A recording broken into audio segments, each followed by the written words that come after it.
ನಿನ್ನನ್ನು ಸೇವ್ ಮಾಡಿದ್ದೆ ತಪ್ಪ. ಅಟ್ಲೀಸ್ಟ್ ಒಂದು ಥ್ಯಾಂಕ್ಸ್ ಆದ್ರೂ ಹೇಳಿ ಹೋಗಬಹುದಲ್ಲ? ಥ್ಯಾಂಕ್ಸ್, ತುಂಬಾ ಥ್ಯಾಂಕ್ಸ್. It's okay. ನೋಡು, ಈ ಧರ್ಮ ಫುಲ್ ಮೂಡ್ನಲ್ಲಿದ್ದಾನೆ. ಒಂದು ಹಾಡಿ ಹೇಳಿ ಹೊರಡು. ರೀ ಮಿಸ್ಟರ್, ನೀವು ಅವರಿಂದ ನನ್ನನ್ನು ರಕ್ಷಣೆ ಮಾಡಿದ್ರಂತೆ ನಿಮಗೆ ಥ್ಯಾಂಕ್ಸ್ ಹೇಳಿದ್ದೀನಿ. ಅದನ್ನ ಬಿಟ್ಟು ಏನು ನಿಮ್ಮ ಹುಚ್ಚುಚಾಟ? ನಿನ್ನ ಶೀಲ ಕೇವಲ ಒಂದು ಥ್ಯಾಂಕ್ಸ್ಗೆ ಸೀಮಿತವಾಗಿದೆ, ನನಗೆ ಅರ್ಥವಾಗಲಿಲ್ಲ. ಹಾಗಿದ್ದರೆ ಈ ನಿನ್ನ ಥ್ಯಾಂಕ್ಸ್ ನಿನ್ನ ಹತ್ತನೇ ಇರಲಿ. ಬಾ, ನನ್ನ ಜೊತೆ ದೇವಸ್ಥಾನ ಹಂಚಿಕೊಂಡು ಬರಲೇ. ದೂರದಲ್ಲಿ ನಿಂತು ಮಾತಾಡೋ ನೀಚ.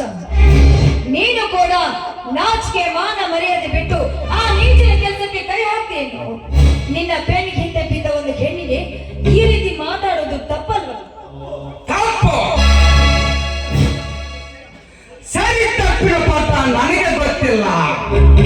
ಗೊತ್ತಿದ್ರು ನಿನ್ನಂತ ಹೆಣ್ಣು ಎದುರು ನಿಂತರೆ ಅದು ತಲೆಗೆ ಹತ್ತುವುದೂ ಇಲ್ಲ.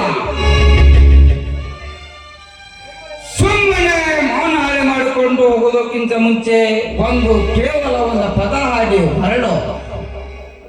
ಇಂಥ ಕುಡುಕರ ಕೈಯಿಂದ ನಾನು ಪಾರಾಗಬೇಕು ಅಂದ್ರೆ ಹೇಗಾದ್ರೂ ಮಾಡಿ ನಾನು ಪಾರಾಗಲೇಬೇಕು. ಆ ಕಡೆ ತಿರುಗಿ ಏನು ಯೋಚನೆ ಮಾಡ್ತಾ ಇದೀಯಾ? ಏನಿಲ್ಲ, ನೀವೇ ಇಷ್ಟರಂತೆ ಹಾಡಿ ಕುಣಿತೀರಿ ಅಂದೆ.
ಹೋಗಬಹುದು, ಆದರೆ ನೀನು ಯಾರಂತ ಗೊತ್ತಾಗಲಿಲ್ಲ.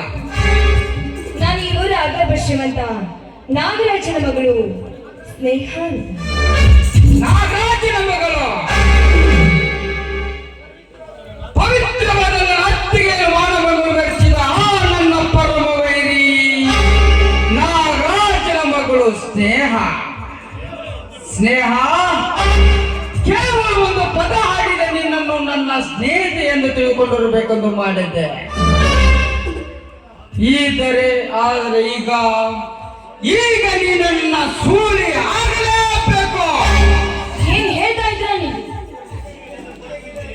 ಈಗ ನಿನ್ನ ಪರಿಸ್ಥಿತಿ ಹೇಗೆಂದರೆ ಹಾವಿನ ಕೈಯಲ್ಲಿ ತಪ್ಪಿಸಿಕೊಂಡು ಇಲಿ ಬೇಕಂತೆ.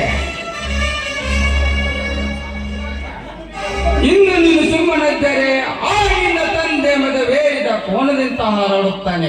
ಆದರೆ ಬಾ